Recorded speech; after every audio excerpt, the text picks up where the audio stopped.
Assalamualaikum warahmatullahi wabarakatuh. Alhamdulillahilladzi arsala rasulahu bil huda wa dinil haqq liyudhhirahu 'alad dini kullihi wa kafa billahi syahida. Asyhadu an la ilaha illallah wahdahu la syarikalah wa asyhadu anna Muhammadan 'abduhu wa rasuluhul mab'uulah la nabiyya ba'da. Allahumma shalli wa sallim wa barik ala sayyidina Muhammadin wa ala alihi wa ashabihi ajma'in, amma ba'du. Sahabat Zakat TV yang dirahmati Allah Subhanahu wa taala, apa kabar iman Anda hari ini? Doa dan harapan kami, semoga keimanan kita senantiasa meningkat dari hari ke hari. Apalagi dalam perputaran waktu, dalam setiap detik kehidupan kita akan banyak nikmat-nikmat yang Allah berikan kepada kita. Tak terkecuali nikmat dalam kehidupan berumah tangga adalah lahirnya seorang anak. Kira-kira bagaimana ya perasaan kita ketika anak pertama kita lahir di hari pertama? Perasaan apa yang kira-kira sedang membuncah pada saat itu? Rasanya hanya ada satu kata, bahagia. Bahagia yang tidak terkira. Dengan iman yang senantiasa meningkat, maka kebahagiaan melahirkan kesyukuran. Kebahagiaan tidak lantas membuat seseorang menjadi sentimental, kemudian emosional. Melainkan kebahagiaan tetap dalam koridor rasional. Kebahagiaan dalam keadaan menghantarkan untuk senantiasa taqarrub kepada Allah Subhanahu wa taala. Untuk itu, pada pertemuan di program Asmara kali ini, kita akan mengangkat tema tentang amalan-amalan yang dilakukan pada hari pertama kelahiran seorang jabang bayi. Hal ini tentu dimaksudkan agar ekspresi rasa syukur kita tetap dalam koridor keridhaan Allah Subhanahu wa taala. Agar ekspresi rasa kesyukuran kita tetap mengaktualisasikan amalan-amalan, perilaku-perilaku yang jauh dari kata kemudharatan.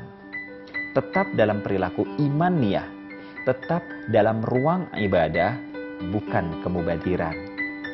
Oleh karenanya, beberapa penjelasan yang bisa kita petik menghadapi kelahiran pada hari pertama seorang anak, sebagaimana yang dilakukan oleh Rasulullah Sallallahu Alaihi Wasallam, di antaranya adalah dikumandangkannya adzan bagi bayi yang baru dilahirkan.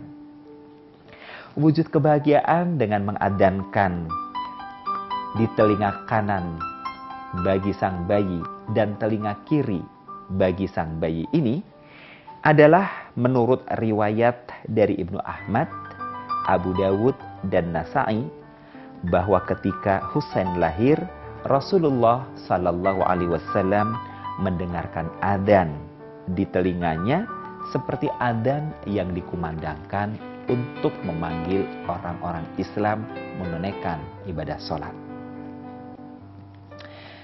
Tentang lafaznya, insya Allah kita semua sudah tahu.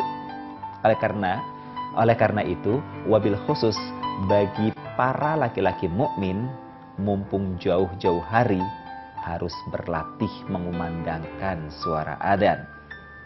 Begitu tahu sang istri positif hamil, di samping doa-doa yang sudah pernah kita ajarkan dalam program yang lalu, bisa juga berlatih mengumandangkan adzan. Tentu dengan lafaz yang fasih, dengan lafaz yang jelas, dengan suara yang merdu. Sehingga pada saat mengumandangkan adzan di telinga kanan sang jabang bayi, ini bisa akan menjadi daya tarik bagi sang bayi untuk mau menyimak kumandang adzan yang diserukan oleh sang ayah. Minimal paling tidak misalnya dengan lantunan kurang lebih Allahu Akbar, Allahu Akbar, pelan-pelan saja di telinga kanan sang jabang bayi. Demikian pun ketika sedang membacakan iqamah. Di telinga kiri sang jabang bayi, kalau iqamah nadanya memang nyaris datar. Cukup misalnya dengan mengucapkan Allahu Akbar, Allahu Akbar. asyhadu an la ilaha illallah, harus jelas, fasih, tidak boleh sumbang, tidak boleh jauh dari kata fasih. Mengingat banyak hikmah yang terkandung pada lafaz adzan atau pengumandangan adzan bagi bayi yang baru dilahirkan.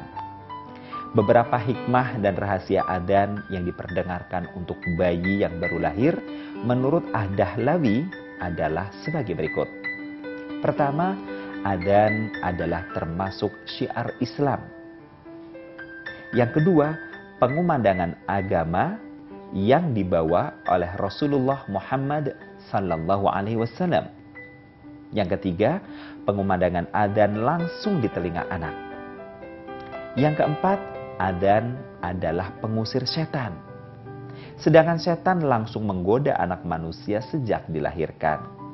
Dalam sebuah riwayat dikatakan bahwa begitu bayi lahir, setan langsung mengganggunya sehingga bayi itu menjerit, kecuali kelahiran Maryam dan putranya. Abu Hurairah radhiallahu an berkata, kalau mau bacakanlah ayat yang berbunyi, wa inni u'iduha bika wa dzurriyyataha minasyaitonir rajim. Dan sesungguhnya aku memintakan perlindungan untuknya dan keturunannya kepada Engkau ya Allah dari setan yang terkutuk. Quran Surat Ali Imran ayat 36. Ibnul Qayyim juga menambahkan beberapa hikmah dan rahasia pengadanan di telinga anak. Yang kelima, supaya ucapan pertama kali yang membuka pendengaran anak manusia yang baru dilahirkan adalah kalimat tentang keagungan Allah.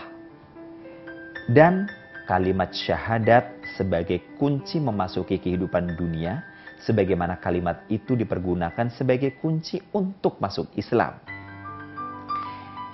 Berikutnya, hikmah dan rahasia adzan adalah diharapkan dapat meninggalkan kesan dan pengaruh positif dalam jiwanya. Yang terakhir, hikmah dari adzan adalah agar ajakan dan seruan ke jalan Allah dalam dirinya dapat mendahului seruan setan ke jalan kesesatan. Kalau kita perhatikan pada penjelasan-penjelasan ini, ternyata ada semacam perlombaan ya untuk saling mendahului antara bisikan-bisikan setan begitu lahir seorang anak Adam ke muka bumi ini. Seperti apakah bisikan setan itu? Akan kita lanjutkan selepas yang berikut.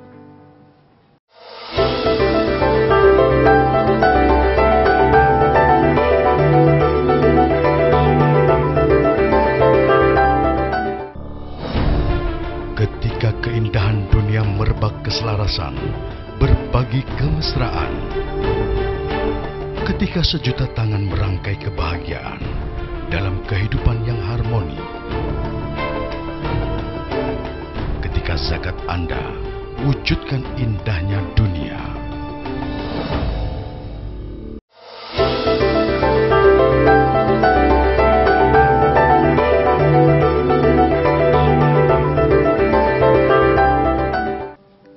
Terima kasih Anda masih bersama dengan Zakat TV dalam program Asmara. Tadi sudah saya sampaikan bahwasanya ketika anak Adam lahir, kalau kita lihat pada riwayat-riwayat dan hikmah-hikmah yang ada di atas tadi, seakan-akan terjadi perlombaan yang kuat antara bisikan setan dengan bisikan tauhidullah atau bisikan keimanan. Setan akan memberikan bisikan-bisikan keburukan yang mengarah pada kemaksiatan-kemaksiatan. Bentuknya adalah penanaman rasa was-was di dalam dada seorang anak manusia. Sebagaimana yang Allah gambarkan dalam surah An-Nas, alladzi yuwaswisu fi sudurin nas minal jinnati wan nas, yakni mereka yang senantiasa menghembus-hembuskan rasa was-was di dalam dada manusia, baik dari kalangan jin maupun kalangan manusia. Dengan kita mengumandangkan adzan di telinga seorang anak, maka yang akan tertanam di dalam jiwanya adalah kalimat tauhidullah, di mana Allah Subhanahu wa taala tidak akan memberikan kepada seorang anak manusia kecuali an-nur, cahaya, hidayah, petunjuk, al-furqan, pembeda, bainal haq wal batil, antara yang hak dengan yang batil. Ketika suara adzan sudah tertanam dengan baik, harapan kita para orang tua adalah kelak anak-anaknya akan ringan untuk menyambut seruan-seruan kebaikan sang ayah ataupun sang ibu. Akan ringan menyambut seruan-seruan kebaikan atas nama Allah dan Rasul-Nya. Bukan sebaliknya, menjadi anak yang bebal, yang berat, yang malas, ketika seruan-seruan kedua orang tuanya ke atas jalan kebaikan dalam rangka menuju kepada Allah Subhanahu wa Ta'ala, mereka menjadi ogah-ogahan dan menjadi malas melakukannya. Adzan meskipun kedudukannya sunnah dilakukan oleh Rasulullah SAW kepada Hasan dan Usain ketika Arab, bagi kita para orang tua, orang-orang beriman mestinya bisa mengikutinya di samping dalam rangka syiar menghidupkan sunnah-sunnah Rasulullah Muhammad sallallahu alaihi wasallam. Berikutnya yang bisa kita lakukan pada hari pertama kelahiran seorang anak adalah dalam doa dan bersyukur kepada Allah Subhanahu wa taala atas segala nikmat-nikmatnya, yang wabil khusus dalam momentum ini adalah nikmat kelahiran. Allah senantiasa memerintahkan kepada manusia agar bersyukur dan menerima segala pemberiannya dengan lapang dada dan sukacita. Rasulullah Shallallahu Alaihi Wasallam bersabda, jika seseorang diberi nikmat oleh Allah, baik berupa keluarga atau anak, lalu mengucapkan, Masya Allah, la quwwata illa billah. Masya Allah, tiada kekuatan kecuali dengan izin Allah. Maka orang itu akan ditunjukkan adanya penyakit dalam dirinya, kecuali kematian. Allah akan senantiasa mengilhamkan kekuatan-kekuatan seseorang mendeteksi adanya penyakit-penyakit. Tapi memang kematian adalah merupakan rahasia dari Allah Subhanahu wa Ta'ala, sekaligus juga rahmat agar orang yang akan meninggal dunia tidak merasakan ketakutan.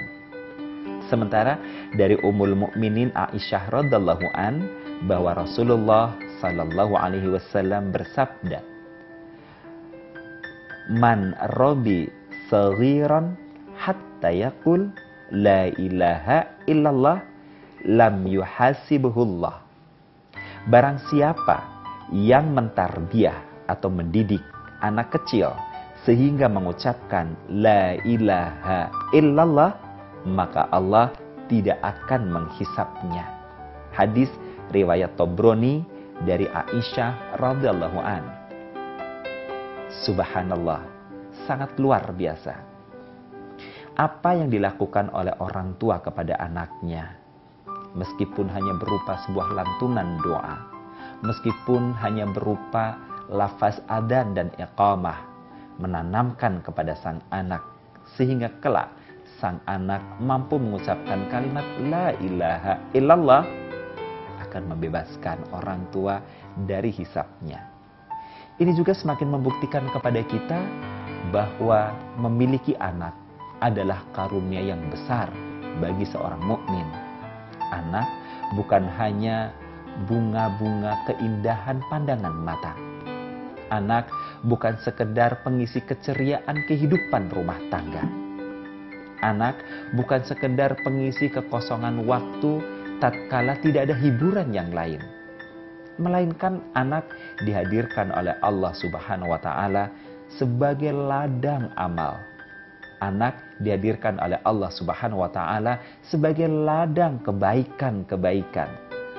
Yang kalau kita orang tuanya mampu memanage pendidikan dengan sebaik-baiknya, maka kompensasi yang akan diterima oleh seorang tua dari Allah Subhanahu wa Ta'ala atas jerih payahnya membimbing, mengasuh, menafkahi sang anak adalah kompensasi yang tiada bandingannya. Ini juga merupakan wujud kasih sayang Allah Subhanahu wa Ta'ala. Betapa ada di antara manusia yang mereka dalam keadaan risau, mereka dalam keadaan galau ketika bangunan rumah tangga yang sedang dititi bersama dengan pasangan sudah terangkai dalam untayan-untayan waktu yang disebut lama, sementara mereka belum bisa dikaruniai seorang anak pun. Maka lahirnya seorang anak dalam lingkungan rumah tangga kita adalah anugerah yang besar dari Allah Subhanahu wa Ta'ala. Sehingga pada hari pertama mereka terlahirkan ke muka bumi ini, tugas kita orang tuanya adalah langsung mentarbiahnya. Dan tarbiyah dalam bentuk mengkumandangkan adzan, mengkumandangkan iqamah. Tarbiyah dalam bentuk untayan doa-doa kepada Allah Subhanahu wa Ta'ala yang akan menghantarkan seorang anak mengenal sosok Tuhannya, mengenal Rob yang telah menghadirkannya ke muka bumi ini. Dan ketika kita melakukannya dengan sebaik-baiknya, ini akan menjadi ekspresi rasa syukur kita, syukur yang kelak kata Allah Subhanahu wa Ta'ala dalam salah satu firman-Nya disebutkan, la in syakartum la azidannakum. Jika kamu bersyukur, niscaya aku tambah nikmatku kepadamu. Wujudnya apa? Anak ini akan tumbuh dan berkembang dalam keadaan sehat walafiat. Orang bilang jauh dari segala sakit dan penyakit.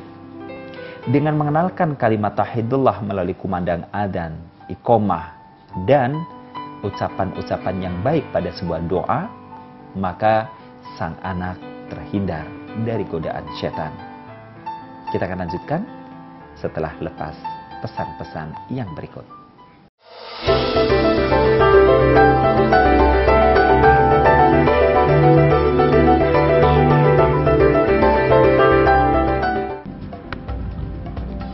Semangat kemenangan harus berasal dari sportivitas yang datang dari hati. Saya Bambang Pamungkas, saya zakat di Dompet Duafa. Keluarga adalah sumber inspirasi saya. Kehangatannya datang dari hati. Saya Inneke Koesherawati, saya zakat Dompet Duafa. Berbagi memudahkan rezeki, karena datang dari hati. Saya Ipo Santosa, zakat di Dompet Duafa. Dompet Duafa.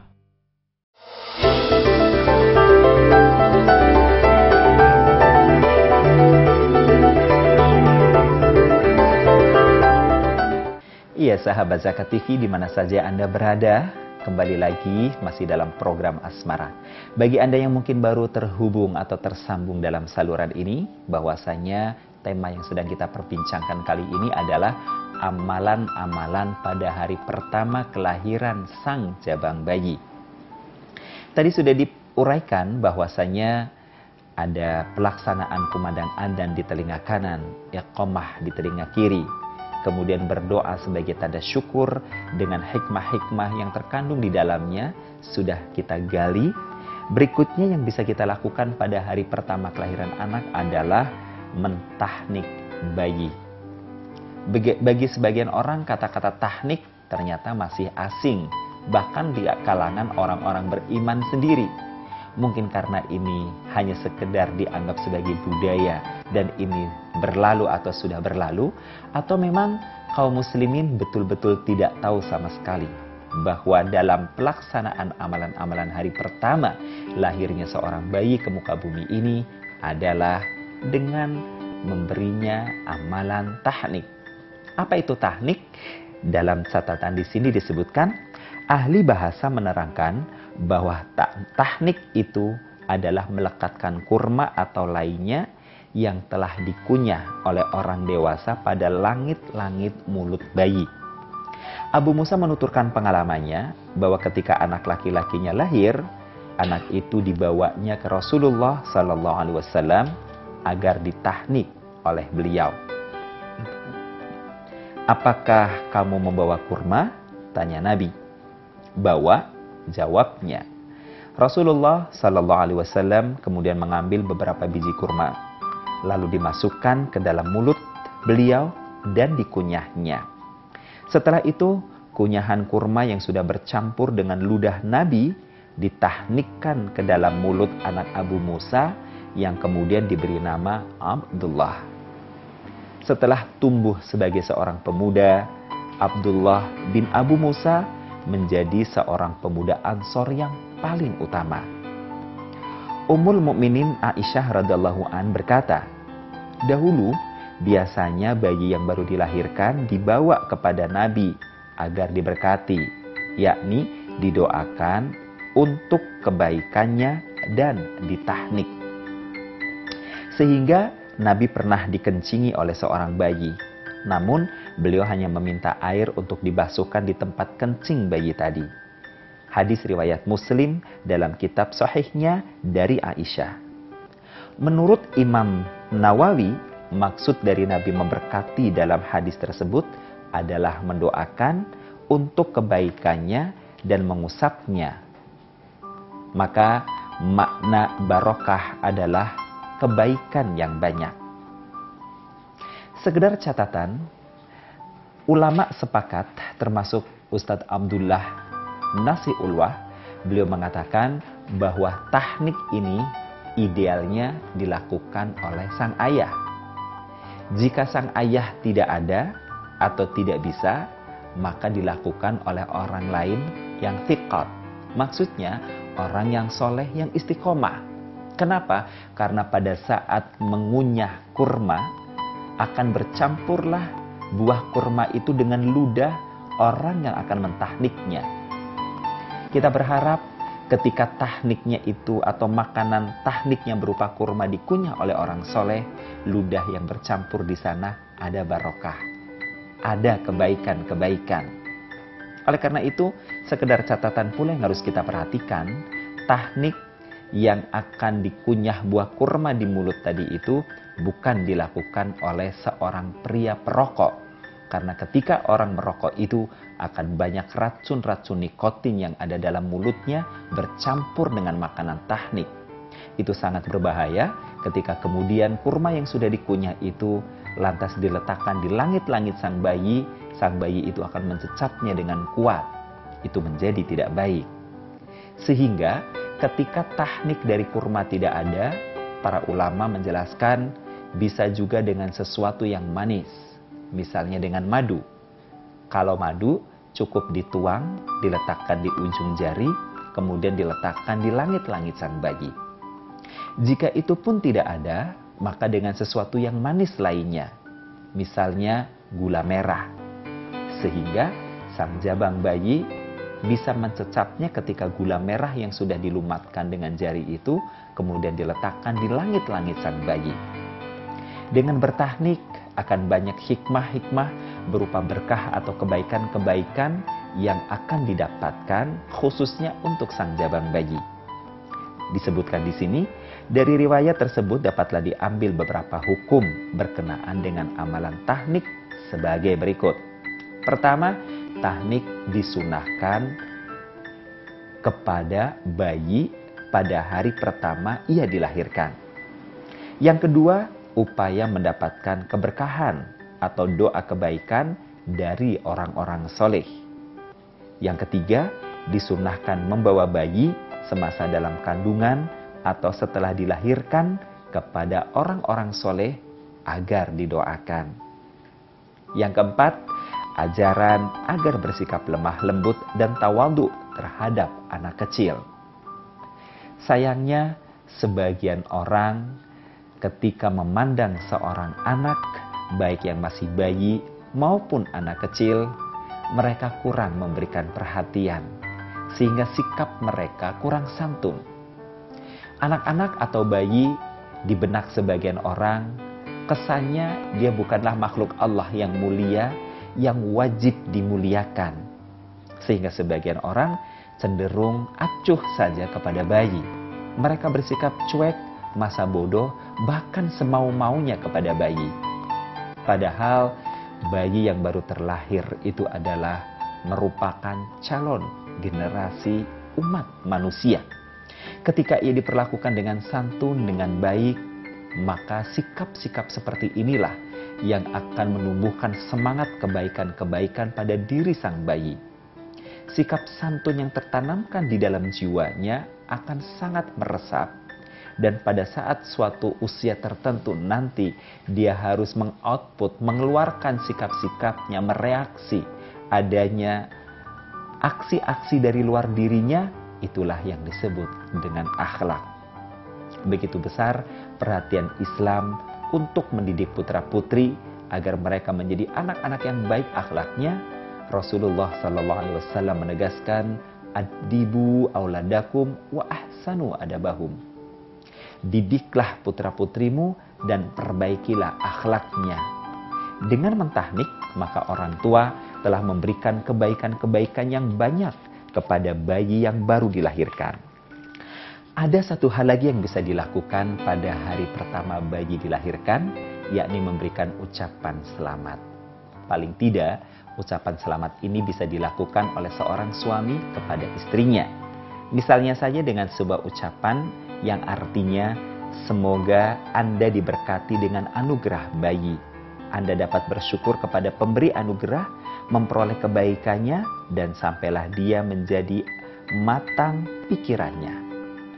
Semoga bermanfaat untuk kita semua. Wassalamualaikum warahmatullahi wabarakatuh.